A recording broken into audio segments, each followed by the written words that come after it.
Hello and welcome to Property Matters. My name's Stephen Galpin, and each programme we're going to be looking at the current matters that concern the property market right across the country. And with me today is John Howard. John, welcome. It's great to be back. Good. Well, for the viewers that don't know you, you are a property developer, you have interest in estate agency, you're an author and a mentor to many young developers. I am. Good. Well, welcome to you. Thank you. John, clearly we are all hoping we're on the way out of this pandemic. Whether we are or not's a different matter. Yeah. We've got all sorts of things going on in the property market. What I'd first like to look at though, as a developer, how are you finding the market? Are you finding there is still interest there? Is it resurrecting itself? What's happening? Well, I think the good news is that it's the right time of year. People have been in lockdown for 3 or 4 months. They've sat and thought about their lifestyle and what they want to do. And certainly with the estate agencies we've got in mainly Norfolk, what's happening is people a lot from London and elsewhere are looking for a different lifestyle, quality of life, and they're leaving London and other places to go and buy in Norfolk. The ones who have already got a holiday home in Norfolk are selling that and buying a bigger home. Mm-hmm. And I think people who perhaps in 5 years' time were going to make that move are now making it now and saying, you know what, we want to make it now, we want to do it quickly, just in case there's another lockdown as well. Mm-hmm. So there's a real combination of circumstances going on. And actually, property prices in Norfolk are rising. We're getting above asking prices for a lot of properties, and we're getting 2 or 3 buyers on each one competing against each other for them. Okay, and is this within the price bracket of the new threshold for stamp duty? Well, certainly that hasn't done any harm at all, has it, under 500k? And of course in Norfolk you can buy a nice cottage for less than 500,000. But no, we're getting a lot of people at 1 to 1.5 million, cash buyers from London and elsewhere. It really is transforming. Well, they get the pro rata saving on the first absolutely. 500, don't they? Yeah, they do, yeah. Okay. So it's all helping.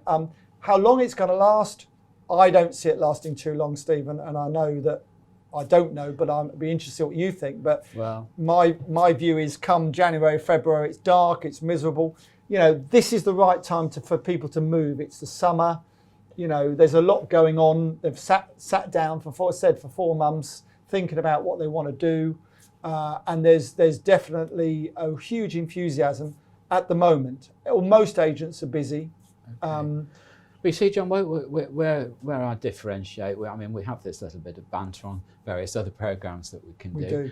I tend to think rather London-centric. You do. And the difference I see is that where you are, perhaps the sort of area of operation that you're in, people are buying real homes. They are. They're wanting to move in, have yes. a family there, yes. all the rest of it. My environment here in London, especially in these kind of areas like Canary Wharf, it's very much a sort of transient sort of occupant, isn't it? You know, they come, they invest, they move out, they go on, or they rent. And my concern is, I look across the road here at a couple of buildings that have got getting towards 1,000 apartments in each block. Scary. It is scary because the cost of those blocks is probably £500 million. Development value. Now, what's going to happen? Most of those have been sold off-plan abroad, in the Far East, in the Asia-Pacific areas. I'm not sure how many of those governments abroad will even allow their people to send money abroad for speculative property investment. It wouldn't surprise me to see exchange controls coming in various countries, and not least this one, because inward investment is obviously a terrific boost for home investment, isn't it? It's a massive boost. Now, whereas 20 years ago, where 25 or 30 stories was considered pretty high, and you'd be calling it still is in my world. Yeah, right. But where you've got 70 stories here, the cost of the building has gone up, and if there is a financial hit to the developers, the banks aren't going to be able to stand it. No. Because no longer is it 100 million, 150 million, it's £500 million. It's £500 million. It's huge amounts of money. And I mean, the development we're doing in Ipswich, which is 20 stories high, sales have done very, thanks for asking, by the way, sales are going very well, Stephen. Right. And we've kept them going during the recession. recession, sorry, the lockdown. Yeah. And we've got lots of viewing going on, and we are selling them. But what people forget is I'm paying £16,000 a month empty rates at the moment on the ones I haven't sold. 16,000 a month. That's just a small company like ours. So, what on earth is the cost in here at Canary Wharf on the ones that are empty? Because as soon as they're finished, you get that certificate to say it's complete from the council. They're sending you the rate demand the next day. Sure. And that's a massive problem, cash flow problem alone for people. So if you were to predict a scenario, what do you think is going to happen in the London market? Well, I think the London market could be in big trouble. And the reason I say that is because when you look at it, the young people are going to want to stay in London. They're going to want to have the vibe. They're going to want to enjoy working in London. But there's so many other people now who travel to London every day to work, who no longer need to do so. They might need to come in once a week. They want a better quality of life. They want to work from home. They want to look after their children. Environmentally, it's great for the environment, of course, as well, Stephen. They're not travelling everywhere every day, and they're saving themselves a fortune. They're saving themselves, 5, 6, 7, 8,000 a year each, plus parking. And I think a lot of companies now realise that they don't need their staff to be in every day. They're working extremely well at home. I'm not saying they don't need to come in once a week or something to see people. Well, they probably do. But an awful lot of people don't need to do so. And that's driving also the Norfolk and the Suffolk and other nice counties around where they can hop on a train within an hour and a half and get to London if they so wish. And I think going forward, I believe we've come forward 10 years in 4 months. And I honestly believe that. And I don't think it's going to go back. London will change. A lot of the cities, I think, and the towns will change. They will become almost inner villages where there's an awful lot more residential conversion from commercial. And they'll have some shops, of course, but there'll be, selective shops. And the out of town stores will just get stronger and stronger and stronger, as will online activities. So, John, for instance, in the development you're doing in Ipswich, how many are what I would call real purchasers wanting a home, as opposed to perhaps buy-to-let investors? Virtually everyone is a home owner as such. Right. Yeah, virtually everyone. Yes. Yeah. I mean, it's almost the reverse here, isn't it? Absolutely. And I think the problem here, because of that, there's no sustainability. So, less people are going to be working in London, less people need to live in London. It's going to be, it will sort itself out. And, if you're in Mayfair or somewhere, yes, it will drop, but who really cares too much? I think the really vulnerable areas are like this Canary Wharf, where we are here today, where there's 20-odd thousand flats, you said, half built, 3/4 built, massive. I mean, look how quiet it is, and it's not going to get that much busier in September. No. You see, I think a lot of people forget the severity of some of these property recessions. I can remember, I'm just trying to think now how long ago it was, probably... Was that the one in 1890? Probably something like that. Yeah, 1920. Yes. There was the 1930 recession. Yeah. I was only quite young there in the 1800s, but anyway. Yeah. Now, I'm thinking back exactly 30 years when the first developments were done down here. 1990? When it was London Docklands Corporation. Yes. Planning, there was no such thing as planning. You could build what you like as long as the regs stacked up. And I remember the building down on the waterside there, I won't mention the name of it, but looks like a ski slope, was built very, very up to date, very modern, very trendy. Couldn't sell one. No. So what did they do? They let the whole thing to the council. But it took 15 years nearly to get it back into private ownership. And I just wonder whether that's going to happen again, because again, the buildings I mentioned to you earlier down here, a 1-bedroom flat here now, John, is £850,000. Don't mind me saying it was 4 months ago. Well, it was. I mean, what will it be now? Now that brings me on to the next question I very much wanted to ask you as a developer. What about the valuers? Because you see, at the end of the day, we can encourage this, we can encourage that, we can have cheap money, low interest money, but unless the valuers value the property correctly for the banks, There's no mortgages. Well, what I would say, it is a micro market in the UK, isn't it? It's thousands of small markets. And actually, on the whole, the surveyors, so far, the valuers have been very sensible. Most of them haven't even seemed to put a COVID clause in. Some have put a COVID clause in, the valuation, to cover themselves, but others haven't. And actually, I said the market is strong in most areas.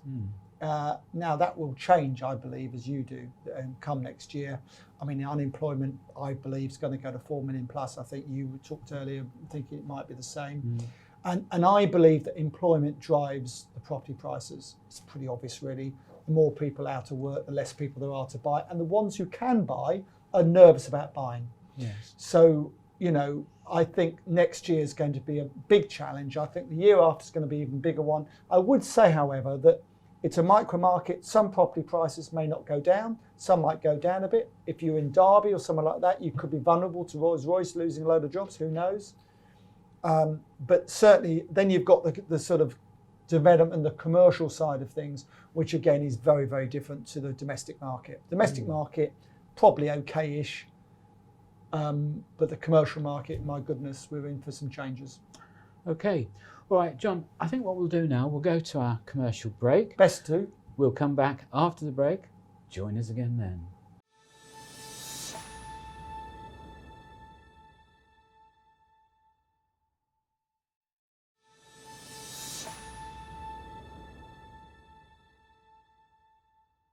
Hello and welcome back to part 2 of Property Matters. I'm Stephen Galpin and with me is John Howard, property developer. John, welcome back. Thank you.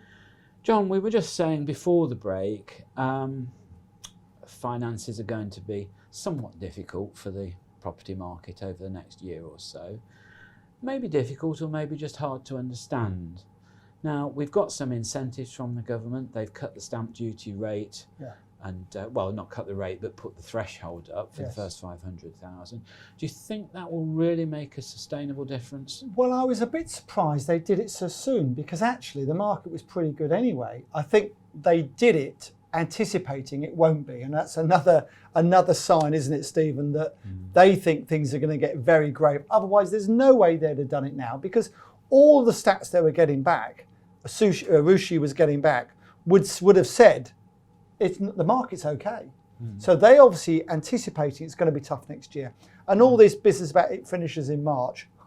March about 2024, I think. Right. I mean, there's no way he's going to pull it in March. Okay. No way. And of course, you have to wonder also whether in the future it will ever go back. Because it's a tax that stops people from moving in different parts of the country. It's a tax. And actually, you could argue that's not what you want. You want people to be able to move easily from one part of the country to another in a recession to find work. And the stamp duty stops people doing that. Right.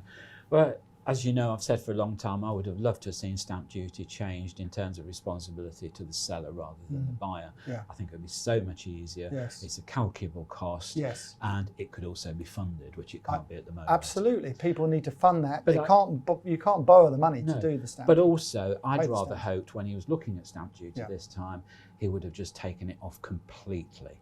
Because what I don't appreciate is the fact that it's targeted at a certain part of the market. Because we're in an industry where the top end affects the bottom end and the bottom end affects the top end. Well, I think it's costing the government $4 billion a year to do what they've done. You could argue that's in presence. A year ago, you'd have said that's a lot of money. Now we're saying only $4 billion. You know, they're giving so much money away. Yeah, but here's the subtlety of the argument. It's not costing them $4 billion.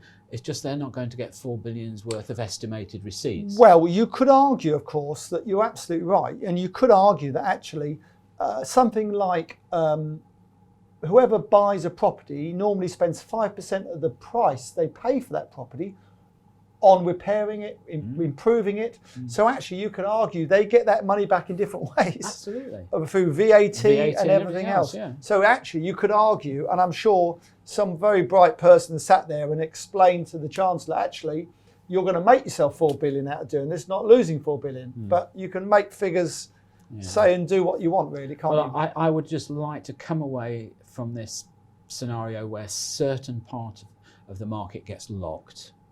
Because, I mean, flats down here again are pretty expensive. Yes. If you're buying a fairly good 2-bedroom flat down here in the probably £1.5 million bracket, you're probably talking £110,000 worth of stamp duty. Awful lot of money. That's a lot of money for even the wealthiest to find in terms of actual cash to add to the... Well, I think the other thing is, what it does do, it stops people moving, because even if they can afford that, you think, well, why should I pay, that sort of money? It's a dead tax. I can go and buy a brand new car with it. I can do, I don't need to move. I'd like to move, but I don't need to.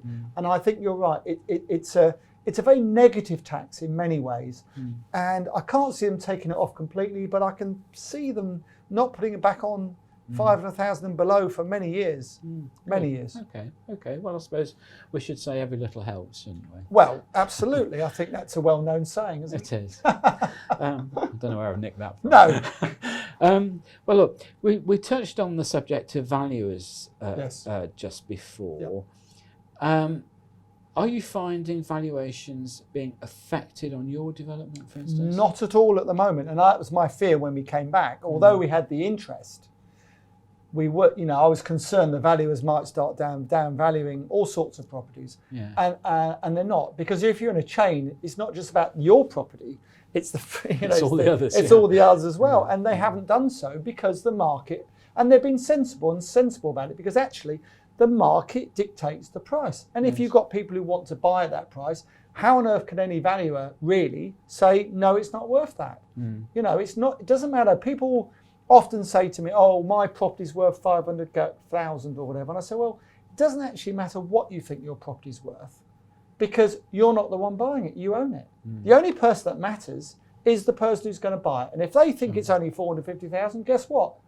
It's 450,000. Yes. So, it's irrelevant in a way. I'm just rather concerned that sort of pessimistic views will start to have an influence on values.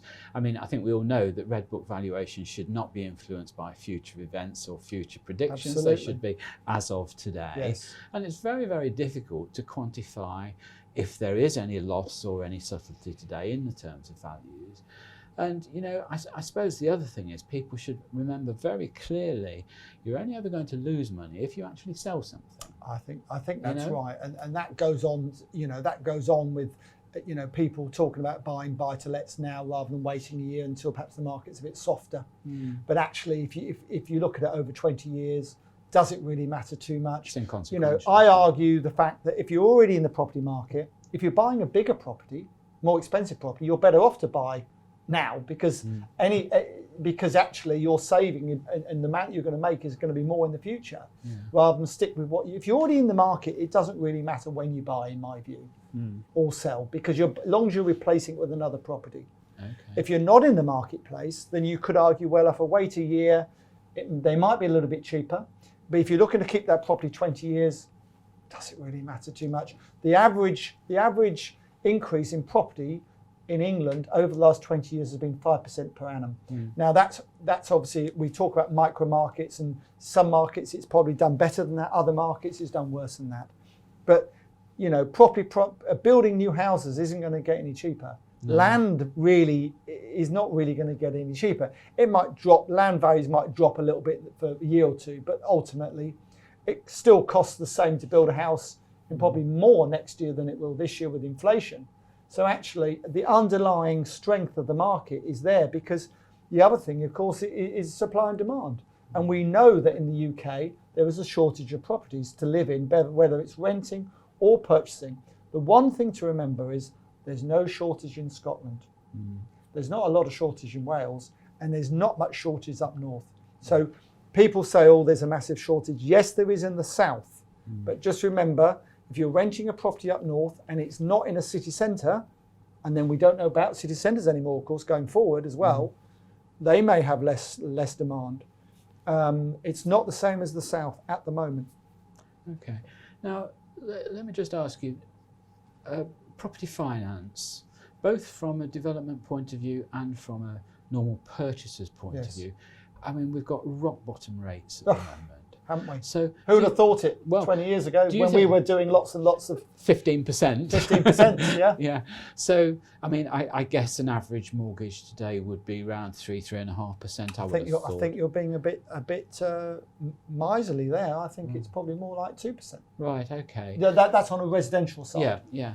Now, first of all, with developers, are you finding it's the standard UK high street banks that are funding, or have we got more entrepreneurial lending? I have now? to say that the time, I mean, we haven't used a high street bank to borrow money on property deals probably for 10, 15 years. Right. And the reason for that is they're not that interested. No. They're not interested, they're bloody slow, excuse my French. and their loan to ratio, their lending is probably not enough for most people. Right. So the loan to ratio is probably 50, 60%. Really? For us, that's okay, but for a lot of developers, they need to borrow the 75%. So what's happened since the last recession in 2008, all these property banks have, secondary banks have sprung up everywhere, lending not cheap money, not cheap. I mean, I struggle to get development finance at less than 5.5%. Right.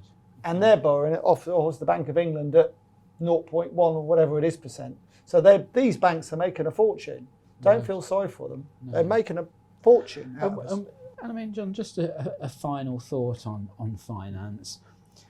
I go back to my first purchase 100 years ago or whenever it was, and you'd pop along to the building society, you'd talk to the manager, he'd know where you worked, and he'd know where you're living, he'd know what you were going to buy. Absolutely. And you'd get good solid advice, and it would be a very considered process.